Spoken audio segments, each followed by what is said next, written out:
भाई लोग, मैं अपनी पूरी कोशिश करूंगा कि जितना हो सके उतना ज़्यादा लॉन्ग ये वीडियो बनाऊं, और इसके बदले में आप लोगों को सिर्फ इतना करना है कि जितना हो सके उतना ज़्यादा आप इस वीडियो पर लाइक करें।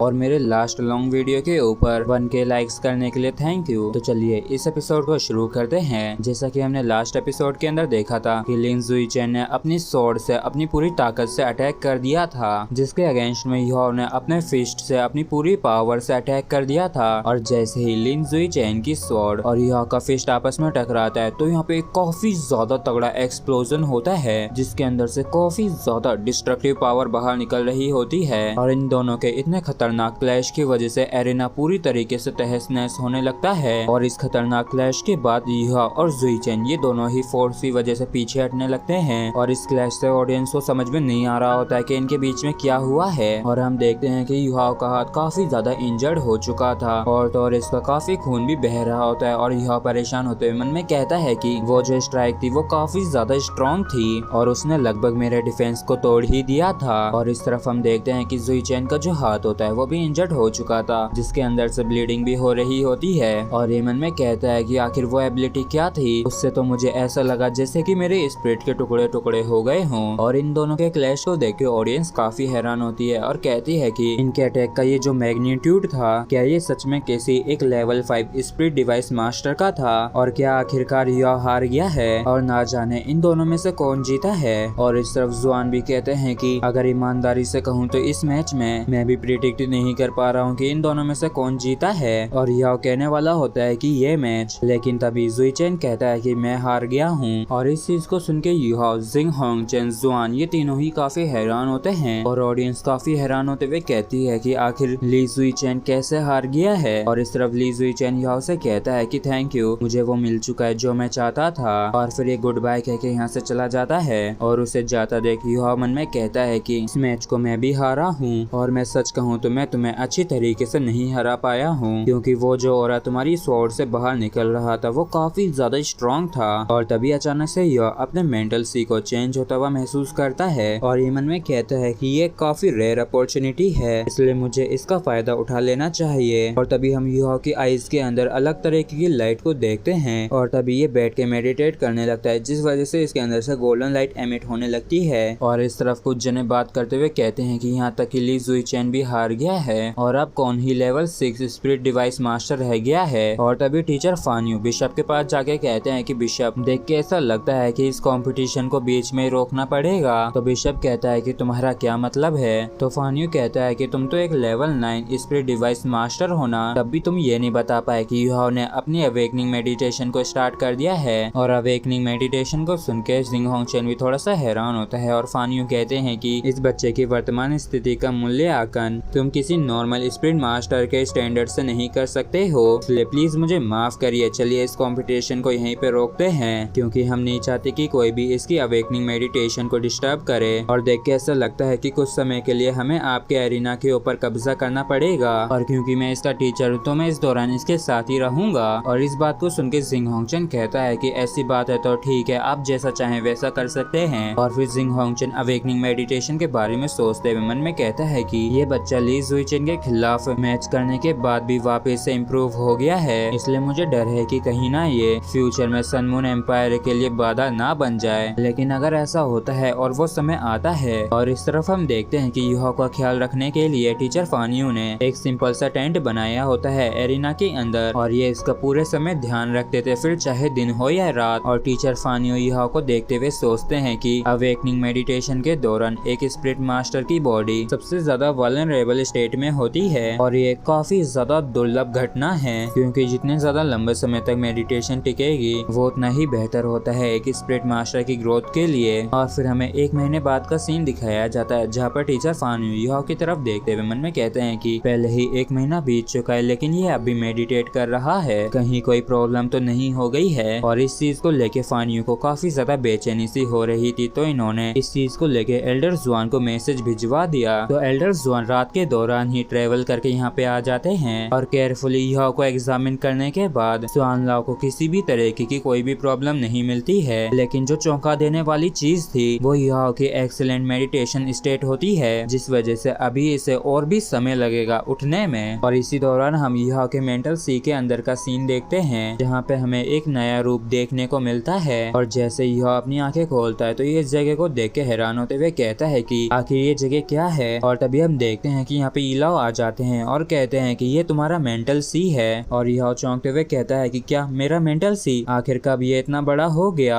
और तभी यहाँ पे आइस एम्परर और स्काई ड्रीम आ जाता है और ये यहाओ से कहता है कि तुम्हें देख के ऐसा लगता है कि तुमने काफी बढ़िया नींद ली है, जबकि इस बारी मैं नहीं सोया। और यहाओ तियानमिंग और बिंगबिंग को देख के हैरान होता है और ये कहता है कि आखिर तुम दोनों भी क्यों ग्रो हो गए। तो इलाओ बताते हैं कि तुम्हारे मेंटल सी के बदलने की वजह से, क्योंकि इसकी कैपेसिटी इंक्रीज हो चुकी है और इस बग ने तुम्हें काफी बड़ी मात्रा में मेंटल पावर दी है। और ये एक बाउंडलेस सी है, मतलब कि तुम्हारी जो मेंटल पावर है वो एक ट्रू सी के अंदर एक्सपेंड हो चुकी है। और इस लम्हे से तुम्हारी मेंटल पावर उस पॉइंट तक पहुंच चुकी है जहाँ पे ये सर्कुलेट कर सकती है और वास्तव में अनंत हो सकती है। और अब तुम्हारा मेंटल सी तुम्हारी किसी भी आई ऑफ डेस्टिनी की एबिलिटी को सपोर्ट कर सकती है। और अब तो तुम लाइट ऑफ डेस्टिनी को दिन में 3 बार भी इस्तेमाल कर सकते हो। और तुम्हारी मेंटल पावर के रिकवर होने की जो स्पीड है वो पहले के मुकाबले 5 गुना ज्यादा हो गई है। और इसके साथ ही अब तुम अपनी किसी भी मेंटल एबिलिटी को इस्तेमाल कर सकते हो अपनी इच्छा के अनुसार। और इस चीज को सुन के यह खुश भी होता है और हैरान भी और कहता है कि बहुत ही बढ़िया, मैंने कभी नहीं सोचा था कि इस बारी में इतना ज्यादा इम्प्रूव होऊंगा। और तभी इलाओ कहते हैं कि इस बारी तुमने इस बग की 2 सील्स की मेंटल पावर को एब्जॉर्ब किया है, जिस वजह से तुम काफी ज्यादा ग्रो हो चुके हो।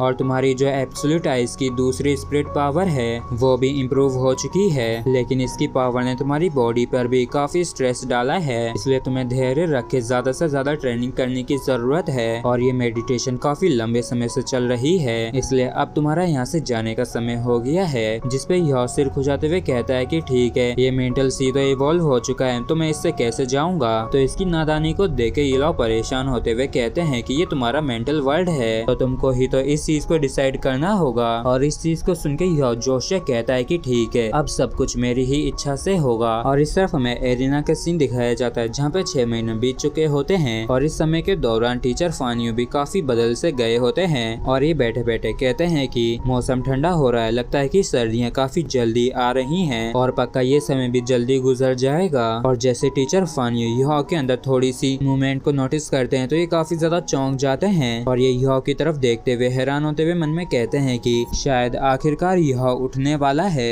और फिर टीचर फानियो कहते हैं कि अगर मेरी आंखें धोखा नहीं खाई हैं तो यहाओ को देख के ऐसा लगता है कि ये जल्दी उठने वाला है। और तभी यहाओ के अंदर थोड़ी सी हलचल होने के बाद ये वापस से शांत हो जाता है। और इस चीज को देख के टीचर फानियो हैरान परेशान होते हुए मन में कहते हैं कि ऐसा दिखता है कि इसने वापस से मूव करना बंद कर दिया है या फिर कुछ इसे हो गया है और इसे इतनी डीप मेडिटेशन करते हुए आधा साल हो चुका है, तो शायद इसने अपनी बॉडी के अंदर की सारी एनर्जी को इस्तेमाल कर लिया होगा। इसलिए मुझे डर है कि कहीं कोई एक्सीडेंट ना हो जाए। और इस तरफ याओ जो कि शांत बैठा था, तभी इसमें दोबारा से हलचल होती है और ये अपनी आंखें खोलता है और हम देखते हैं कि इसकी आईज में से गोल्डन लाइट एमिट हो रही होती है। और इस चीज को देख के टीचर फानियो भी हैरान होते हैं और मन में कहते हैं कि कितना मस्त आंखों का जोड़ा है। और फिर हम देखते हैं कि याओ के ये आईज के पेयर इनक्रेडिबल लग रहे होते हैं और इसके अंदर देखने से ऐसा लगता है जैसे कि एंडलेस ओशियन के अंदर डूब रहे हों। और याओ होश में तो आता है लेकिन कमजोरी की वजह से बेहोश हो जाता है और याओ को कमजोरी की वजह से गिरते देख टीचर फानियो तुरंत ही इसे संभालते हुए मन में कहते हैं कि आखिरकार ये होश में आ ही गया, लेकिन ये काफी लंबे समय से मेडिटेट कर रहा है, इसलिए ऐसा दिखता है कि इसकी बॉडी ये हैंडल नहीं कर पाई और मुझे जल्द से जल्द इसकी बॉडी की स्ट्रेंथ को बढ़ाना होगा।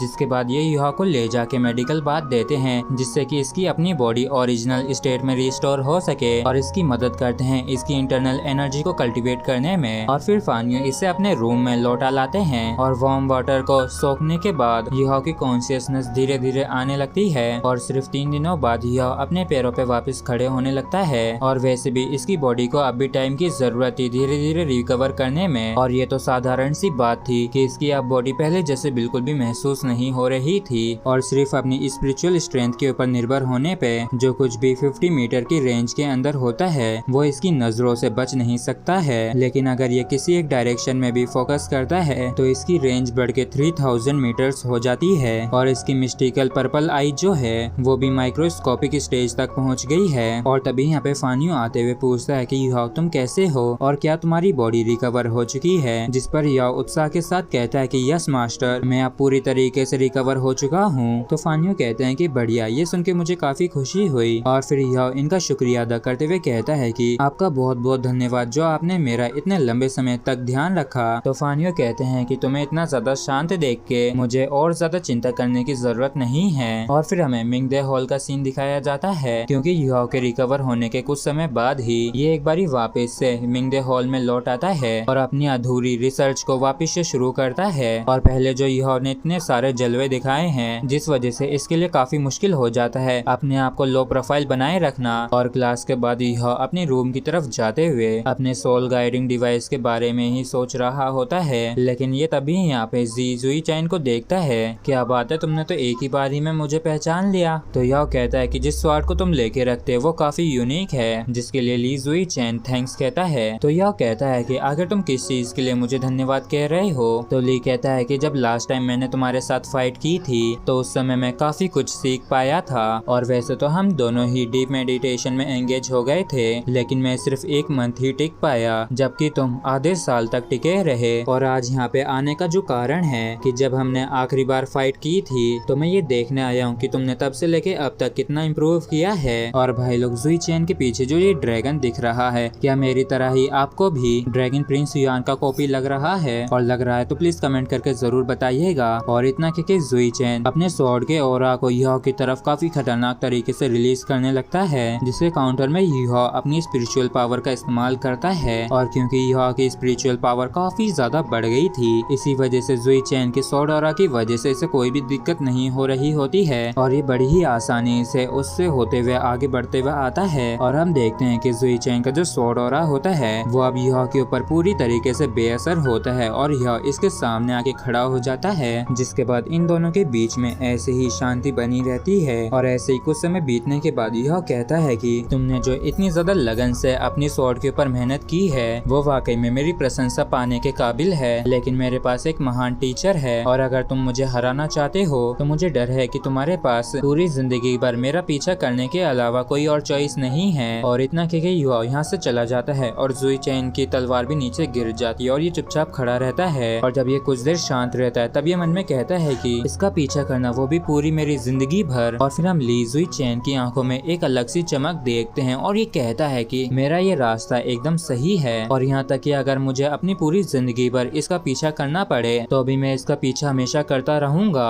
और एक न एक दिन मैं इसे जरूर सरपास करके रहूंगा। और इस तरफ याओ मन में कहता है कि ये बंदा सच में इतना भी बुरा नहीं है मेरा अपोनेंट बनने के लिए। भाई लोग, इस एपिसोड के अंदर हमें नाना की मेमोरीज को दिखाया जाएगा, तो चलिए मिलके पता लगाते हैं कि इसकी मेमोरीज में क्या खास है। इस एपिसोड की शुरुआत भी वहीं से होती जहाँ पे हमारा लास्ट एपिसोड खत्म हुआ था और यहाँ पे यह अकेला खड़ा होता है, लेकिन तभी अचानक से कहता है कि नाना आखिर तुम क्यों लौट आई। तो नाना सामने आते हुए कहती है कि तुम्हारे सेंसेस तो काफी तेज हैं। तो यह कहता है कि लगता है कि तुम यहाँ पे अपनी स्पिरिट पावर को लेने आई हो। तो यह कहता है कि मुझे माफ करना, लेकिन यहाँ पे अभी कुछ अनयूजुअल सर्कमस्टेंसेस हैं, इसलिए अगर तुम मुझे फॉलो करती हो तो मैं तुम्हें उसे लौटा दूंगा। और इतना कहके युवा यहाँ से जाने लगता है और इसके पीछे पीछे नाना भी जा रही होती है और ये मन में कहती है कि ना जाने क्यों, लेकिन जब मैंने शेरेक एकेडमी के इन एक्सचेंज स्टूडेंट्स के इतिहास पे सोच विचार किया तब से मुझे इसके प्रति विश्वास होने लगा है। और शायद इसकी वजह ये भी हो सकती है कि इसने जो लास्ट टाइम शाइनेस दिखाई थी, और वैसे भी लास्ट टाइम मुझे काफी ज्यादा चिंता हो गई थी, इसने असल में उस तरह की जो चीज की थी। और तभी याओ नाना से कहता है कि यहाँ पे आके खड़ी हो जाओ और अब क्योंकि मैं तुम्हारी सोल को कंडेंस करने वाला हूँ तो रिलैक्स रहना और इसे रेजिस्ट मत करना।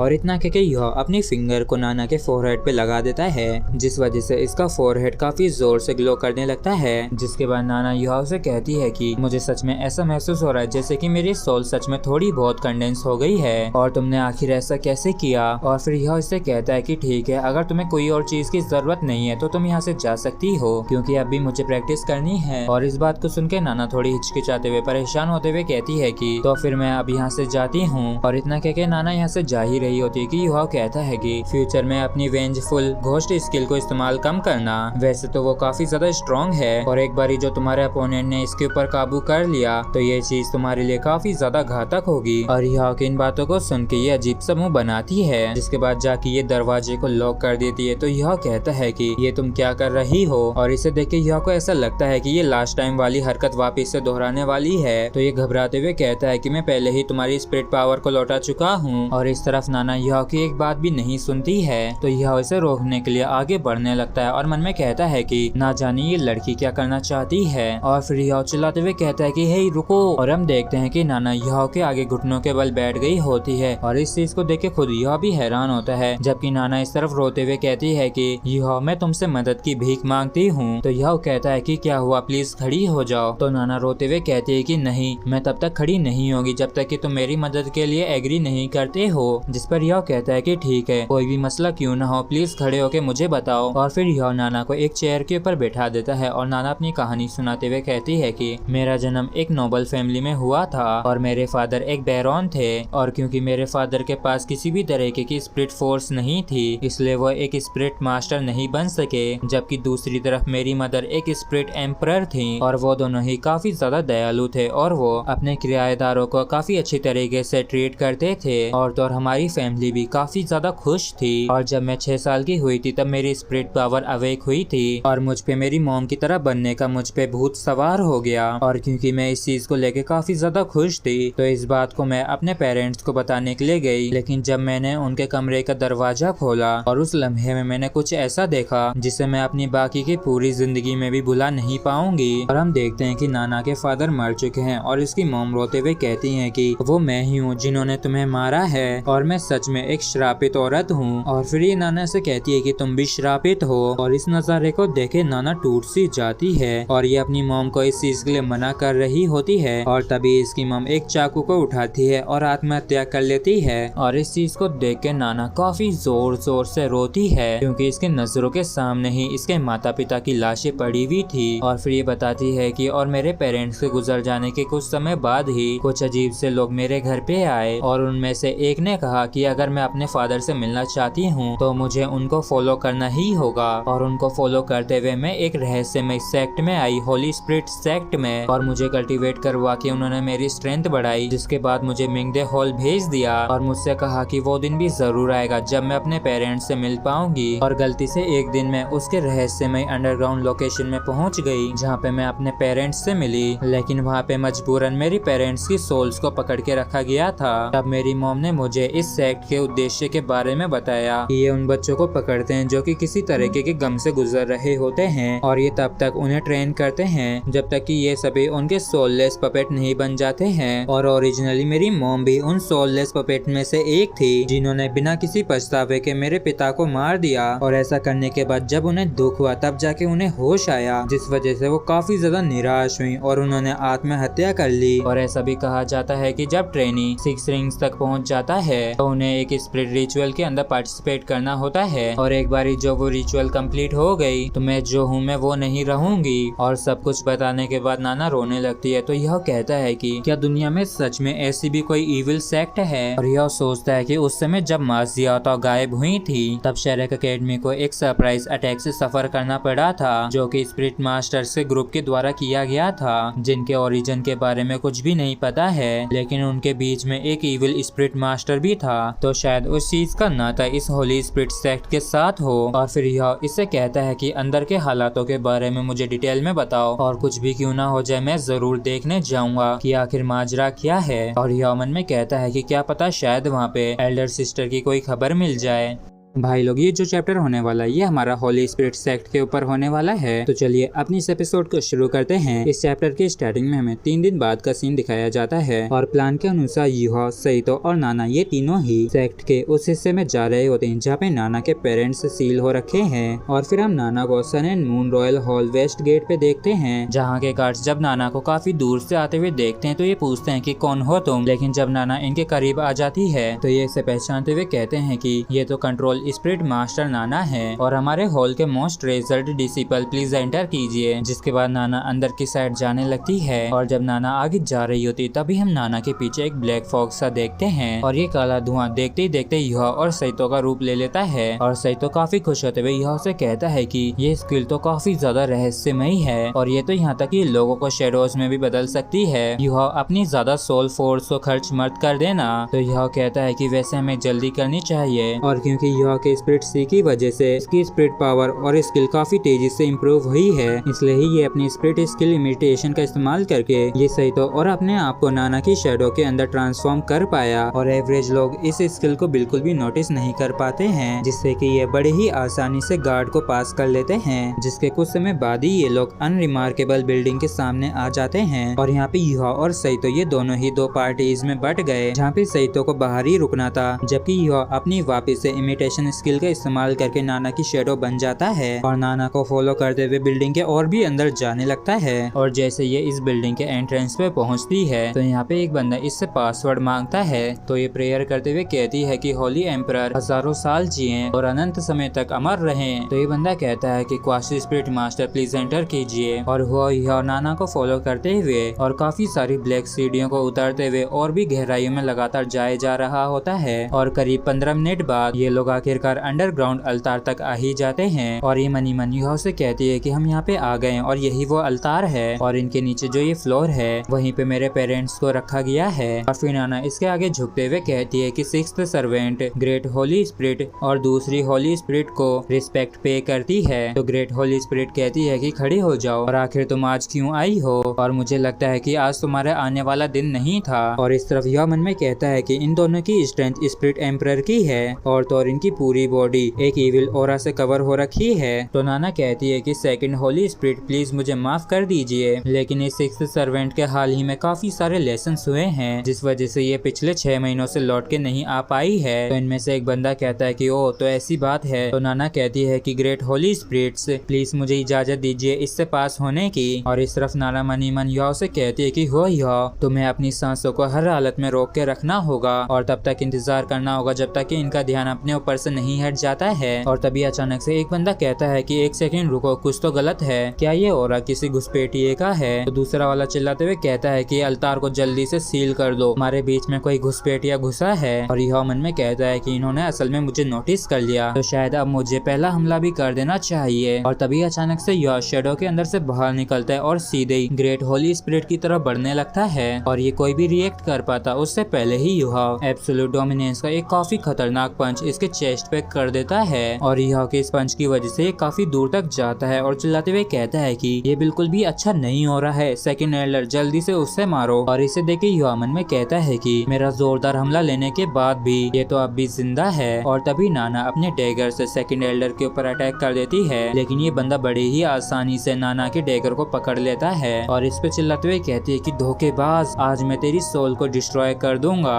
और इतना कह के ये अपनी इविल पावर को काफी खतरनाक तरीके से इस्तेमाल करने लगता है, जिस वजह से इसका साइज काफी ज्यादा बड़ा हो जाता है। और इससे इसको देख के यह समझ जाता है कि ये एक इविल स्पिरिट मास्टर है और ये इविल स्पिरिट मास्टर नाना को मारने के लिए आगे बढ़ने लगता है। तो यह इसके ऊपर सोल असोल्ट से काफी खतरनाक अटैक कर देता है, जिसकी वजह से इसकी सोल के अलावा पूरी इविल बॉडी डिस्ट्रॉय हो जाती है और यहाँ पे अब सिर्फ इसकी सोल ही रह गई थी, जिसे यह अपने हाथ में लेते हुए कहता है कि ये तो कितनी ज्यादा नीच आत्मा है, चलो अब मुझे तुम्हारा शुद्धिकरण करने दो। और इतना कह के यह इस सोल को प्योरीफाई करने लगता है और इसे ऐसा करता था। ये इविल स्पिरिट मास्टर मुस्कुराते हुए कहता है कि मैंने बिल्कुल भी नहीं सोचा था कि तुम अपनी स्ट्रेंथ के साथ सेकंड एल्डर की सोल को बर्न कर पाओगे और ये कैसे पॉसिबल हो सकता है? क्या तुम भी किसी तरीके के इविल स्पिरिट मास्टर हो? और अगर हो तो फिर तुम हमारे खिलाफ क्यों जा रहे हो? और फिर ये अपनी काफी खतरनाक तरीके से पावर इस्तेमाल करने लगता है और कहता है कि चलो अगर अब हालात ऐसे ही हो गए हैं तो फिर मुझे अब लगता है कि बस तुम दोनों को मार देना चाहिए। और इसकी इतनी ज्यादा इविल स्ट्रेंथ को देख के यह भी हैरान होता है, जबकि नाना को लगता है कि इनका खेल अब खत्म हो गया है। और फिर ये बंदा यह के ऊपर काफी सारी इविल सोल स्पिरिट से अटैक करते हुए कहता है कि यह होली स्पिरिट सेक्ट की सीक्रेट टेक्निक 1000 सोल असोल्ट है और वाकई में यह अटैक देखने में काफी खतरनाक लगता है। और फिर हम देखते हैं कि काफी सारी इविल स्पिरिट्स युहा और नाना की तरफ ही बढ़ रही होती हैं और इस चीज को देख के नाना काफी हैरान होती है और कहती है कि मैंने कभी नहीं सोचा था कि इस अल्तार का कोई ऐसा भी पावरफुल सीक्रेट होगा और हजारों प्राणियों की लाइव्स को रिफाइन करने के बाद इस 1000 सोल बैनर जैसे इस हेवनली ऑब्जेक्ट को क्रिएट किया गया होगा। और जब तक कि अच्छी खासी मात्रा में इन जंगली सोल्स की ताकत को इस्तेमाल किया जाता है तो इन हजारों जंगली आत्माओं की ताकत की मदद से आसानी से दुश्मन की सोल के टुकड़े टुकड़े किए जा सकते हैं। और तभी अचानक से चारों तरफ से नाना को इन जंगली सोल्स ने घेर लिया होता है और इस मोमेंट पे इन स्पिरिट में से दुख भरी रोने की आवाजें आ रही होती हैं और इस तरीके की रोने की आवाज को सुन के लोगों को ऐसा महसूस होता है जैसे कि उन्हें इन हजारों सोल्स के द्वारा निगला जा रहा हो। और तभी ये सोल्स नाना के ऊपर अटैक कर देती हैं जिनसे डर के नाना जोर से नहीं चिल्लाती है और थोड़ी देर बाद जब ये देखती है कि इसे कुछ भी नहीं हुआ तो ये अपने सामने युहा को पाती है जो कि इसे प्रोटेक्ट करने के लिए इसके सामने खड़ा था। और नाना सोचती है कि युहा इस अटैक को डॉज करके उस होली स्पिरिट के ऊपर अटैक कर सकता था लेकिन ये मेरे पास रुका रहा मुझे प्रोटेक्ट करने के लिए। और तभी हम देखते हैं कि युहा ने शांति से किसी अनजानी भाषा में मंत्र जाप करना शुरू कर दिया होता है जिस वजह से ये स्पिरिट्स किसी बिना सिर वाली मक्खियों की तरह इधर उधर भटकने लगती हैं और तो अब ये हमारे ऊपर भी अटैक नहीं कर रही होती हैं। और इस चीज को देख के ये इविल स्पिरिट एल्डर भी काफी हैरान होता है और ये ग्रेट होली स्पिरिट अपने ही खुद के ब्लड को इस्तेमाल करता है एक सेक्रीफाइस के रूप में इन 1000 सोल बैनर्स के लिए जिस वजह से ये तुरंत ही इन लोगों के ऊपर अटैक करने लगती है। और हम देखते हैं कि इनके आगे युहा के मंत्र भी फेल हो चुके होते हैं जिस वजह से ये लगातार अटैक करना शुरू कर देते हैं लेकिन युहा इनके सामने डट के खड़ा रहता है। और इस चीज को देख के नाना भी परेशान होती है और मन में कहती है कि ये जो इविल सोल्स युहा की बॉडी से होके गुजर रही हैं जिसकी वजह से इसकी सोल कमजोर होना शुरू हो गई है और ऐसा दिखाई पड़ता है कि इसके कभी भी टुकड़े हो सकते हैं और युहा को इन्हें ब्लॉक करने में काफी दिक्कत हो रही होती है। और युहा को ऐसे सफर करता देख नाना को काफी ज्यादा बुरा लगता है और ये रोते हुए मन में कहती है कि युहा मुझे माफ करना, मैंने कभी नहीं सोचा था कि अंत में हम ग्रेट होली स्पिरिट को नहीं हरा पाएंगे और मैं ही थी जिसने तुम्हें यहाँ पे आने के लिए कहा था और शायद मुझे उस समय तुमसे मदद की भीख नहीं मांगनी चाहिए थी और उस समय मॉम ने जो कहा था वो सच ही कहा था कि मैं श्रापित औरत हूँ और जो कोई भी मेरे करीब आता है तो मैं सिर्फ उसके लिए दुर्भाग्य ही लाती हूँ। और तभी युहा मुस्कुराते हुए नाना से कहता है कि नाना डटी रहो, डरो मत, मैं तुम्हारे साथ हूँ। और युहा की इस बात को सुन के ये भी थोड़ी सी हैरान होती है और तभी अचानक से युहा की आंखें ग्रे हो जाती हैं और युहा कहता है कि मैं इनकी आत्मा के अंदर जो गंदगी है उसे साफ कर दूंगा। और इस लम्हे में ऐसा दिखता है कि नाना किसी भगवान की उपस्थिति की गवाह बन रही हो क्योंकि युहा की आंखों में से काफी ज्यादा प्योर व्हाइट लाइट निकलती है, वो भी इतनी भव्यता के साथ जो कि सूरज के टक्कर की हो। और युहा को ऐसा करते देख नाना सोचती है कि ऐसा दिखता है कि जैसे कि ये कोई डिवाइन लाइट हो जो कि इस दुनिया से बिलोंग नहीं करती है। और तभी हम देखते हैं कि ये व्हाइट लाइट हर एक सोल को भेज देते हुए जाती हैं जिस वजह से इनके अंदर जो दूषित ब्लडी ऑरा होता है वो मिट जाता है और पहले ये जो इविल ब्लड रेड स्पिरिट्स थी वो अब प्योर व्हाइट हो गई होती हैं और ये सभी ही एक ही जगह पे हवा में तैर रही होती हैं। और जैसे एक बार ये प्यूरिफाइंग लाइट होली स्पिरिट के ऊपर पड़ती है जिस वजह से इसकी पूरी बॉडी सुन्न हो जाती है और ये घुटनों के बल आ जाता है और इसे ऐसा महसूस होता है जैसे कि इसके अंदर से ब्लैक स्मोक बाहर निकल रहा हो। और तभी युहा नाना का नाम बार बार लेके इसे होश में लाता है तो नाना मन में कहती है कि और जब मैं अपने होश में आई तब मैंने युहा के चेहरे पे अपने प्रति चिंता को देखा। और युहा इससे कहता है कि हमारे पास ज्यादा समय नहीं है, जल्दी से जाके अपने पेरेंट्स को ढूंढो और इतने ज्यादा स्ट्रॉन्ग प्यूरिफिकेशन में एक्सपोज होने के बाद हमारे पेरेंट्स जल्दी इस जगह से चले जाएंगे। तो नाना कहती है कि ठीक है मैं समझ गई और फिर ये भागते हुए अपने पेरेंट्स को ढूंढने के लिए जाने लगती है लेकिन ये मनी मन युहा को थैंक यू भी कह रही होती है। और तभी हम युहा के सामने ब्लड रेड कलर के डीमन जैसे दिखने वाले बंदे को देखते हैं और युहा इसे देख के मन में कहता है कि ये सेकंड होली स्पिरिट का इनकारनेशन है जिसे मैंने पहले प्यूरिफाई किया था और मुझे लगता है कि मैं इससे ग्रेट होली स्पिरिट के बारे में भी पूछ सकता हूँ। और तभी ये डीमन इस इविल स्पिरिट मास्टर की गर्दन को पकड़ के उठा लेता है और फिर यह इसके ऊपर अपना जादू करके इसे होश में ले आता है और ये होश में आते ही कहता है कि क्या ये सेकंड होली स्पिरिट की स्पिरिट फॉर्म है जिसने मुझे प्यूरिफाई किया है। जिस पे यह इससे कहता है कि जल्दी से बताओ कि तुम्हारा ये होली स्पिरिट सेक्ट किस तरीके का सेक्ट है और तुम्हारा जनरल अल्तार कहाँ है। तो ये कहता है कि क्या तुम होली सन हो और अगर तुम होली सन हो तो तुम्हें जाके होली एम्परर को ढूंढना चाहिए और सिर्फ जिनके पास स्ट्रॉन्ग डिवाइन पावर है सिर्फ उनके पास ही क्वालिफिकेशन है होली एम्परर को फॉलो करके इस दुनिया पे राज करने का। तो यह इससे कहता है कि मेरे सवाल का जवाब दो नहीं तो मैं तुम्हारी सोल को नष्ट कर दूंगा जिससे कि फिर कभी तुम दोबारा जन्म नहीं ले पाओगे। तो ये युवा से कहता है कि होली सन, एक ना एक दिन होली एम्परर तुम्हें जरूर ढूंढ लेंगे और शायद उस समय होली एम्परर इस यूनिवर्स पे राज करें और शायद होली एम्परर हमेशा के लिए जिंदा रहे। और इतना कहके ये अपने आप को ब्लैक स्मोक में डिसइंटीग्रेट कर लेता है और इसे ऐसा करता देख युवा कहता है कि इसने तो बिना किसी संकोच के अपनी जिंदगी का अंत कर दिया, तो ना जाने ये सेक्ट किस तरीके का होगा। और फिर हमें 15 मिनट बाद का सीन दिखाया जाता है जहाँ पे नाना के साथ कई और लोग भी आ रहे होते हैं इसे फॉलो करते हुए, लेकिन नाना थोड़ी सी उदास होती है। तो यह कहता है कि ऐसा दिखता है कि तुम लोग पहले ही अपने पेरेंट्स से मिल चुके हो, तो ठीक है अल्तारा पहले ही टूट चुका है तो तुम लोगों को भी यहाँ से चले जाना चाहिए। और यह की इन बातों को सुन के ये सभी ही इसके आगे घुटनों के बल बैठ जाते हैं और यह ने इन सभी से यहाँ से जाने के लिए जो कहा होता है उस पे ये इनकार करते हुए कहते हैं कि सेवियर आपका बहुत बहुत धन्यवाद जो आपने हमारी मदद करी हमारी सबसे बड़ी इच्छा को पूरा करने में। और सेवियर सुन के यह भी काफी हैरान होता है और ये लोग कहते हैं कि हमारा कोई भी ऑनर नहीं है और ना ही हम किसी को रिपोर्ट करने जा सकते हैं और तो और हमारा कोई घर भी नहीं है जहाँ पे हम लौट के जा सके और हम सेवियर को हमेशा के लिए फॉलो करके उनकी सेवा करने के लिए तैयार हैं। और इस बात को सुन के युवा के और भी तगड़े वाले होश उड़ जाते हैं और ये हैरान परेशान होते हुए कहता है कि आखिर तुम लोग ये क्या बात कर रहे हो। भाई लोग, आप लोगों को जिस चीज का बेसब्री से इंतजार था उसका इंतजार इस एपिसोड में खत्म होने वाला है, तो चलिए और ज्यादा सस्पेंस ना बनाते हुए शुरू करते हैं। इस एपिसोड की स्टार्टिंग में नाना कहती है कि मास्टर प्लीज हमें एक्सेप्ट कीजिए क्योंकि अभी हम सभी बेघर हैं और आप ही हैं जिन्होंने हमें होली सेक्ट से बचाया है, इसलिए आप हमारे लिए सेकंड फादर जैसे हैं, इसलिए हम सभी के पास आपको फॉलो करने के अलावा कोई और चॉइस नहीं है। और नाना की बातों को सुन के यह थोड़ा सा हैरान परेशान होता है और कहता है कि मैं तो बस एक मामूली सा ट्रांसफर स्टूडेंट हूँ और ना ही मेरे पास हक है तुम लोगों का मास्टर बनने का। चलो ठीक है, अब जब तुम लोग इतना ज्यादा कह रहे हो तो मेरे पास एक मेथड है। सेरेक एकेडमी के पास एक सेक्ट है, टांग सेक्ट, जो कि वहाँ पे हजारों सालों से है। वैसे तो तुम लोग सेरेक एकेडमी को ज्वाइन नहीं कर पाओगे, लेकिन तुम लोग हमारे टांग सेक्ट को ज्वाइन कर सकते हो। और अब जब सिचुएशन ऐसी हो गई है तो तुम लोगों को आज ही रात यहाँ से निकल जाना चाहिए क्योंकि मेरे पास भी समय नहीं है यहाँ पे बर्बाद करने का। और इस तरफ यह रात के अंधेरे का फायदा उठाता है और इस अंधेरे को कवर की तरह इस्तेमाल करता है। और क्योंकि नाना तो यहाँ से जा चुकी थी तो ये अपनी एबिलिटी को इस्तेमाल करके नाना का रूप ले लेता है, जबकि सईतो को अपनी शेडो के अंदर ट्रांसफर कर लेता है। और ये दोनों ही शांति पूर्वक अकेडमी में वापस लौट आते हैं और इस चीज पे भी काफी ध्यान देते हैं कि गार्ड्स ने इन्हें नोटिस नहीं किया हो।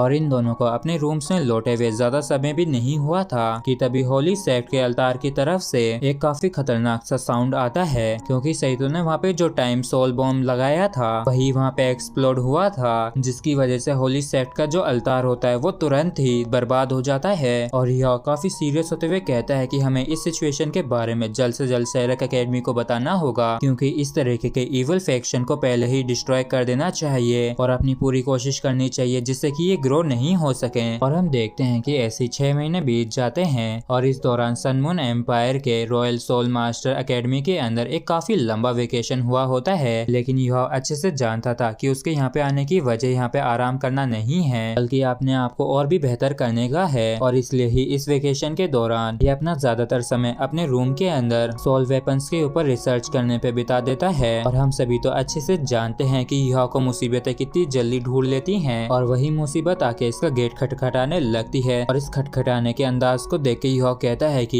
ये जो स्टाइल है अपनी तरफ मेरा ध्यान खींचने की तो ये पक्का सही तो ही होगा। और यह इसे अंदर आने के लिए कह देता है तो सही तो काफी जोर से गेट खोलते हुए खुश होते हुए कहता है कि लिटिल ब्रदर कुछ काफी अच्छा हुआ है और मेरे पास तुम्हारे लिए एक काफी बड़ा सरप्राइज है। यह कहता है कि कैसा सरप्राइज, मुझे बता दो। तो सही तो मना करते हुए कहता है कि नहीं, मुझे फॉलो करो, मैं तुम्हें वहाँ तक ले जाऊंगा। यह कहता है कि तो फिर मैं नहीं जा रहा, मुझे अभी काफी इंपॉर्टेंट रिसर्च करनी है। तो सही तो कहता है कि लिटिल ब्रदर तुम्हें तो पढ़ाई करने की लत ही लग गई है, तुम सारे दिन रिसर्च ही करते रहते हो, तुम्हें थोड़ा समय भी रिलैक्स करना चाहिए, तुम हरदम ही काफी टेंस रहते हो जो कि कोई अच्छी बात नहीं है। और सईतो की इस बात को सुन के यह थोड़ा सा हैरान होता है और मन में कहता है कि ये चीज तो कहीं सुनी सुनी सी लगती है, जैसे कि किसी ने मुझसे ये पहले भी कहा हो। और जब ये दोनों बाहर जा रहे होते हैं तभी अचानक से रास्ते में इन्हें ली जुई चैन और ये लड़की मिल जाती है और इन्हें देख के यह परेशान होते हुए कहता है कि तो ये वो सरप्राइज है जो तुम मुझे दिखाना चाहते थे। और ये लड़की कहती है कि हो या आखिरकार हमने तुम्हें पकड़ ही लिया। और ली कहता है कि आओ एक बारी और फाइट करते हैं। तो यह कहता है कि ब्रिक ब्रदर आप मेरे साथ कोई मजाक तो नहीं कर रहे हैं ना, क्योंकि ये लोग अक्सर मुझे काफी परेशान करते हैं। तो सही तो अभी इन दोनों को यहाँ पे देख के हैरान परेशान होता है और ये अपने टकले को खुजाते हुए कहता है कि नहीं नहीं, ये दोनों वो सरप्राइज नहीं है। और यह यहाँ से भागते हुए कहता है कि एक्सक्यूज मी, मुझे अभी जरा सा काम है तो मैं पहले चलता हूँ। और ये दोनों यह का पीछा करते हुए कहते हैं कि हो यह जरा रुको,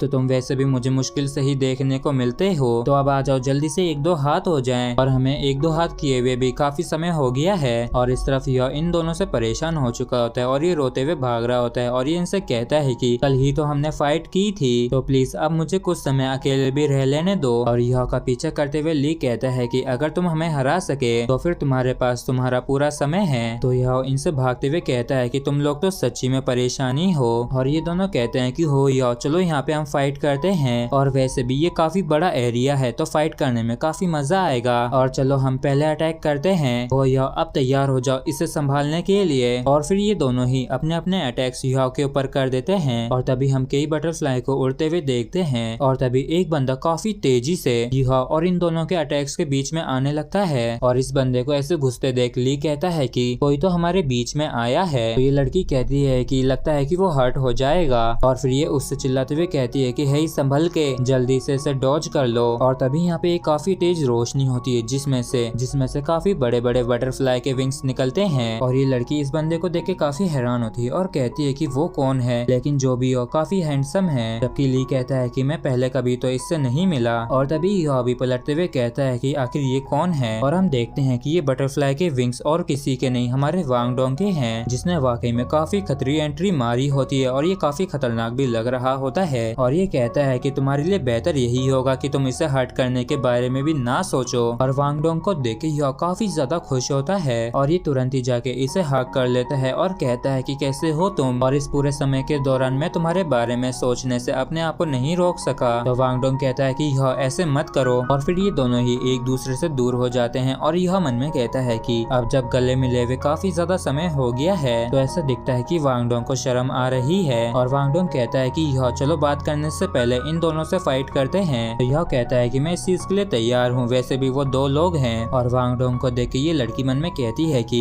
ऐसा लगता है कि ये ब्यूटीफुल जूनियर वो यह को पहले से जानता पहचानता है, लेकिन इनके बीच का जो रिलेशनशिप है वो काफी अजीब दिख रहा है। और तभी यह कहता है कि जी जुई चैन जिंग जी यान, ये मेरा गुड ब्रदर वांग डोंग है और आज हम दोनों तुम दोनों का सामना करेंगे। और लगता है कि अब कहानी में काफी ज्यादा मजा आने वाला है।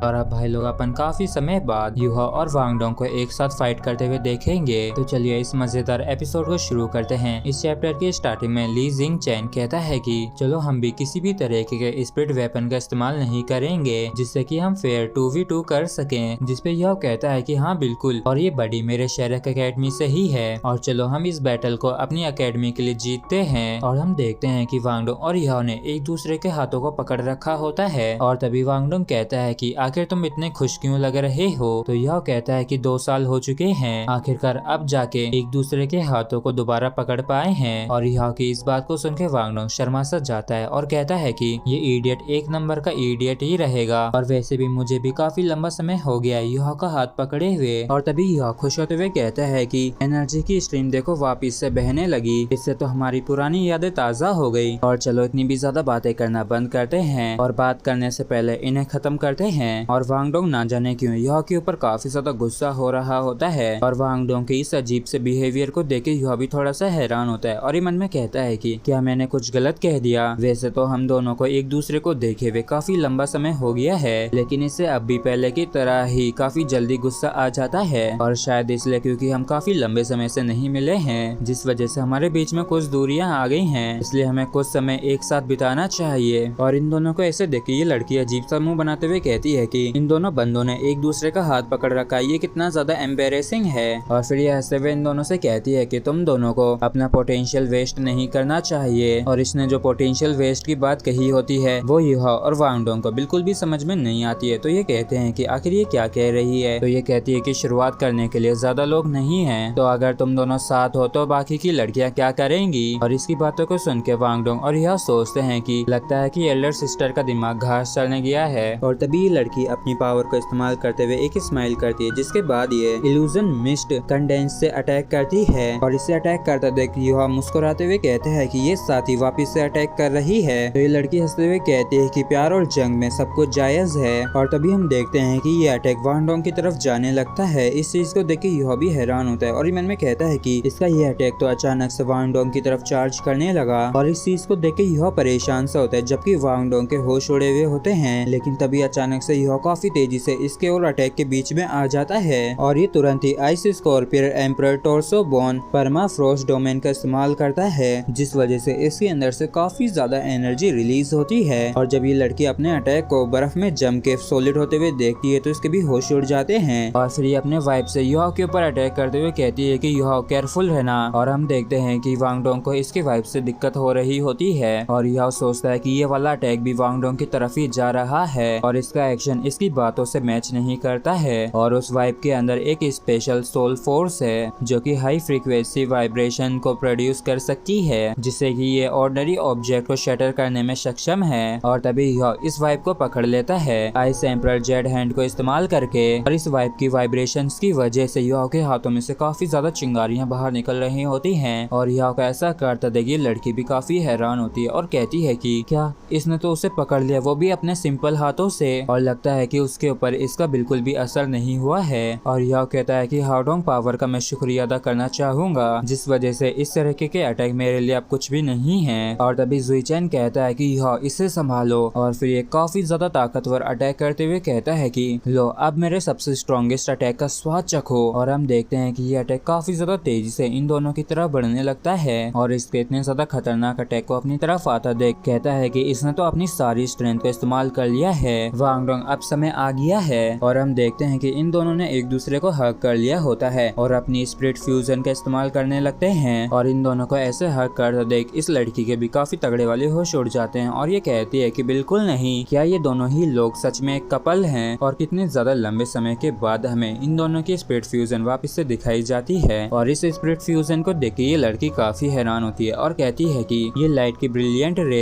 कितनी ज्यादा डेजलिंग है और ये किस तरीके की स्पिरिट टेक्निक है। और जैसे ये डेजलिंग लाइट फेड होना शुरू होती है तभी हमें एक काफी जाइंट आई दिखाई जाती है जो कि काफी ज्यादा सुंदर होती है, जिसमें से एक काफी खतरनाक लाइट की बीम निकलती है जो कि इनका अटैक गोल्डन रोड होता है और इससे ये काफी खतरनाक तरीके से अटैक करने लगते हैं। और इन्हें ऐसा करता देख ली जुईचेन के भी होश उड़ जाते हैं और ये कहता है कि ये अच्छा नहीं हो रहा है। और सिंपली कहा जाए तो इनकी ये स्ट्रेंथ काफी ज्यादा है, जिसके बाद हमें इस एरिना के अंदर काफी तेज रोशनी को दिखाया जाता है। और इस तेज रोशनी के बाद हमें गोल्डन रोड को दिखाया जाता है। इसके बीच में ली जुईचेन आ गया था और ये कहता है कि ये तो गोल्डन रोड है, लेकिन ये किस तरीके का गोल्डन रोड है। और ये कहता है कि हो यह ऐसा दिखता है कि मैं इस जन्म में तो कभी भी तुम्हारी बराबरी भी नहीं कर पाऊंगा। और ये लड़की कहती है कि तुम्हें गोल के रूप में रख के तुम्हारा पीछा करने में मुझे खुशी होगी और हम दोबारा जरूर मिलेंगे। जिसके बाद ये दोनों ही यहाँ से चले जाते हैं। और इन्हें जाता देख वांग डोंग कहता है कि आखिर ये किस तरीके का रिलेशनशिप है, देख के तो ऐसा नहीं लग रहा था कि वो दोनों तुम्हारे दुश्मन हैं। तो यह कहता है कि हाँ, बस उन दोनों को फाइट करने की लत लग रखी है और वो कई बार मुझे परेशान करते हैं उनके साथ एक दो हाथ करने के लिए। और वैसे तो तुमने यहाँ पे आके मुझे सच में काफी सरप्राइज कर दिया है। और यह इसे काफी जोर से हक करते हुए कहता है कि तुमसे दोबारा मिलके मुझे वाकई में काफी ज्यादा खुशी हुई। और वांग डोंग के पहले के रिएक्शन को देख के ऐसा लग रहा होता है कि जैसे ये युहा के ऊपर काफी गुस्सा होने वाला है, लेकिन ये भी काफी ज्यादा खुश होता है। जिसके बाद ये दोनों यहाँ से जाने लगते हैं। तो यह कहता है कि क्या तुमने नोटिस किया कि सारी लड़कियां ही तुम्हें ही निहारे जा रही हैं। वांग डोंग कहता है कि वो ऐसा इसलिए क्योंकि मैं एक नेचुरल ब्यूटी हूँ। और वांग डोंग की इस बात को सुन के यह थोड़ा सा हैरान होता है और कहता है कि क्या ये चीज तो लड़कियां ही सिर्फ अपने खुद के लिए कहती हैं ना कि वो नेचुरल ब्यूटीज हैं। तो वांग डोंग कहता है कि तुम्हें मेरी तारीफ करने की कोई जरूरत नहीं है और जिस हिसाब के तुम अब देखते हो तो पक्का तुम्हारे ऊपर भी यहाँ पे काफी सारी लड़कियां फिदा होंगी। और इस बात को सुन के यह काफी घबरा सा जाता है और ये सिर खुजाते हुए कहता है कि चलो इस बारे में रूम में चल के बात करते हैं। और यह के इस रिएक्शन को देख के वांग डोंग काफी हैरान होता है और ये आसानी से समझ जाता है कि यह इससे कुछ तो छिपा रहा है। और फिर ये पूरे रात से ही कोई भी बात नहीं करते हैं और यह वांग डोंग को अपने साथ अपने रूम तक ले आता है और इसे कहता है कि वैसे तुम्हें अपने आप को तैयार कर लेना चाहिए क्योंकि मेरा रूम काफी ज्यादा गंदा हो रखा है। जिस पे वांग डोंग कुछ भी नहीं कहता है। और जैसे ये दोनों अंदर घुसते हैं तो यह काफी जल्दी साफ सफाई करने लगता है और ये वांग डोंग से कहता है कि 1 मिनट रुको, मैं अभी सब साफ करता हूँ और ये अपने सारे सामान को जल्दी जल्दी स्पिरिट स्टोरेज टूल के अंदर भर रहा होता है और वांग डोंग इसके रूम को काफी ध्यान से देखने लगता है कि तभी यूहा इसके लिए चाय ले आता है और फिर ये चाय पीते हुए खुश होते हुए कहता है कि चलो अब जल्दी से मेरे सवाल का जवाब दो, क्या तुम्हारा सच में यहाँ की लड़कियों के साथ कोई रिलेशनशिप है क्या? तो यह थोड़ा सा उदास होते हुए कहता है कि जिस तरीके का तुम सोच रहे हो उस तरीके का नहीं है, क्योंकि जब मैं इस स्कूल के अंदर आया था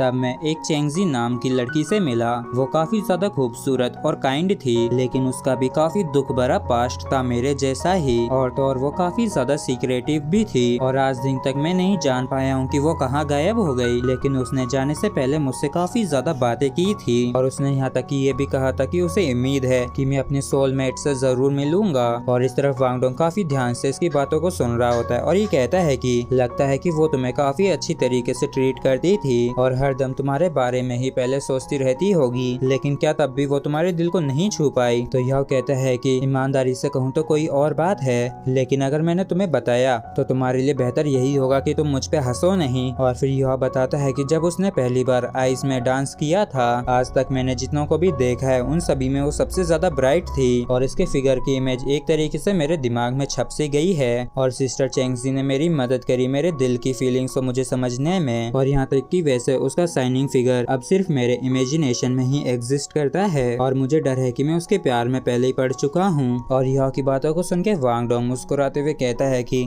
मेरे घर में एक ऐसी लड़की है जो कि उसकी जितने ही सुंदर है और जब समय आएगा तब मैं जरूर उसे तुमसे मिलवाऊंगा। तो यह कहता है कि अगर वो सच में उस जितनी सुंदर हुई तो शायद मैं उसके प्यार में पड़ जाऊं, लेकिन उसे मुझे वैसे ही एक्सेप्ट करना होगा जैसा कि मैं हूं, और मैं ये भी देखूंगा कि उसकी पर्सनैलिटी मेरी जैसी है या नहीं। और यह की बातों को सुन के वांग डोंग एक ईविल से स्माइल करने लगता है, जिसके बाद ही नॉर्मल होते हुए कहता है कि यह अगर ईमानदारी से कहूँ तो मैं यहाँ पे किसी और चीज के लिए आया हूँ। मेरी सोल पावर पहले ही लेवल 60 के बोटल नेक पे पहुंच चुकी है, तो मुझे घर लौटने की जरूरत है जिससे कि मैं अपने लिए सुटेबल स्पिरिट बीस्ट को ढूंढ सकूं। तो क्या तुम मेरे साथ आओगे? और मैं वादा करता हूँ कि तुम वहाँ से यहाँ पे वेकेशन से खत्म होने से पहले आ जाओगे। तो यह कहता है कि हाँ बिल्कुल मैं तुम्हारे साथ चलूंगा। और इस चीज को सुन के वांग डोंग थोड़ा सा हैरान होते हुए कहता है कि क्या बात है, तुम तो काफी जल्दी मान गए, और क्या तुम्हें अपनी ट्रेनिंग के डिले हो जाने की चिंता नहीं है क्या? तो यह खुश होते हुए कहता है कि डेफिनेटली ऐसा नहीं होगा, क्योंकि अब जब हम एक दूसरे के साथ में हैं तो हम साथ में ट्रेनिंग कर पाएंगे। और यह की इस बात को सुन के वांग डोंग मन में कहता है कि इस बंदे के दिमाग में हमेशा ट्रेनिंग ही रहती है। और फिर यह पूछता है कि शेरेक में चीजें कैसी हैं? तो वांग डोंग कहता है कि क्या तुम्हें पता है कि जो तुमने ब्लूप्रिंट्स को भेजा था वो सच में काफी मददगार थे, और ज़ुक कैनन के हजारों ऑर्डर्स भी हैं, और वैसे जो बाकी के ब्लूप्रिंट्स हैं उन्हें सीक्रेटली स्टडी किया जा रहा है। और हाल ही में वहाँ पे एक नई स्टूडेंट नाना नाम की आई है जो कि टांग सेक्ट में काफी ज्यादा एक्टिव है। और फिर ये दोनों ऐसे ही शेरेक एकेडमी के सिचुएशन के बारे में काफी देर तक बात करते हैं, और ऐसे ही बात करते करते काफी जल्दी रात भी हो जाती है। और यह कहता है कि काफी लेट हो गया है और लगता है कि आज रात मुझे तुम्हें कुछ देना होगा, और माफ करना मेरा बेड थोड़ा सा छोटा है, तो लगता है कि हमें रात भर साथ में बैठ के ही गुजारनी पड़ेगी। तो वांग डोंग कहता है कि सपने मत देखो, तुम फ्लोर पे सो सकते हो जबकि मैं बेड के ऊपर सोऊंगा। और क्या तुम्हें सच में बिल्कुल भी मेहमान नवाजी नहीं आती है? और अब मैं हाथ मुंह धोने जा रहा हूँ, तब तक तुम बेड तैयार कर देना। और तभी वांग डोंग हाथ मुंह धो के आ जाता है और पूछता है कि क्या बेड तैयार हो गया है? तो यह काफी ज्यादा खुश होते हुए कहता है कि हाँ बेड तो तैयार हो गया, लेकिन मेरे पास इससे भी बेहतर एक आइडिया है। और अब जब तुम यहाँ पे आ ही गए हो तो हमें क्यों सोना चाहिए, और हम इसके बजाय साथ मिलकर ट्रेनिंग भी कर सकते हैं। और यह की बात को सुन के वांग डोंग यह के पास आके बैठ जाता है और इसके सिर को पकड़ के कहता है कि यह मुझसे वादा करो कि आज के दिन तुम और ज्यादा ट्रेनिंग नहीं करोगे बल्कि अच्छे से रेस्ट करोगे। और मैं यहाँ पे जो आया हूँ तो क्या तुम्हें इससे खुशी नहीं हुई? और मैं उम्मीद करता हूँ कि तुम इस खुशी को इस्तेमाल करो अच्छे से सोने के लिए। और तुम काफी ज्यादा थक चुके हो और सिर्फ तुम इकलौते मेरे क्लासमेट हो जिसे मैं जानता हूँ जो कि अपनी एज से काफी ज्यादा बड़ा लगता है, और तुम खुद के ऊपर ही काफी ज्यादा हार्श रहते हो, और तुम्हें आराम करना और अपना ध्यान रखना सीखने की जरूरत है, नहीं तो तुम काफी जल्दी अपने आप को नष्ट कर लोगे। और इस बारी मैं तुम्हारे पास इसलिए आया हूँ इस उम्मीद के साथ कि तुम मेरे साथ आ सको, जिससे कि तुम्हें ट्रेनिंग में बाद में मदद मिलेगी। और फिर यह एक लंबी सांस लेने के बाद कहता है कि ठीक है, मैं तुम्हारी बात सुनूंगा और आज और ज्यादा ट्रेनिंग नहीं करूंगा। और इतना कहकर यह अपने बाथरूम में आ जाता है जहाँ पे यह अपने पास्ट की चीजों को याद करने लगता है, और ये पास्ट की चीजों को याद करते हुए रो भी रहा होता है। और ये रोते हुए कहता है कि तुमने सही कहा, मैं काफी ज्यादा थक चुका हूँ, काफी ज्यादा, और अगर तुम यहाँ पे ना होते नहीं तो शायद मैं अब तक टूट चुका होता और 50,000 किलोमीटर दूर होने के बाद भी क्यों तुम अब भी मुझे इतनी अच्छी तरीके से समझ पाते हो। और इस तरफ वांगडोंग खुश होते हुए सोचता है कि डमी, हम सभी ही बड़े हो गए हैं और मैं पक्का तुम्हारी मदद करूंगा तुम्हें बेटर होने में, और बस तुम्हें ये जानने की जरूरत है कि तुम्हें घर लाने का मतलब क्या है। और इसी के साथ फ्रेंड्स एपिसोड भी हमारा यहीं पे खत्म होता है। अगर आप लोगों को वीडियो अच्छा लगा हो तो प्लीज चैनल को सब्सक्राइब और वीडियो को लाइक करना ना भूलें। Thank you.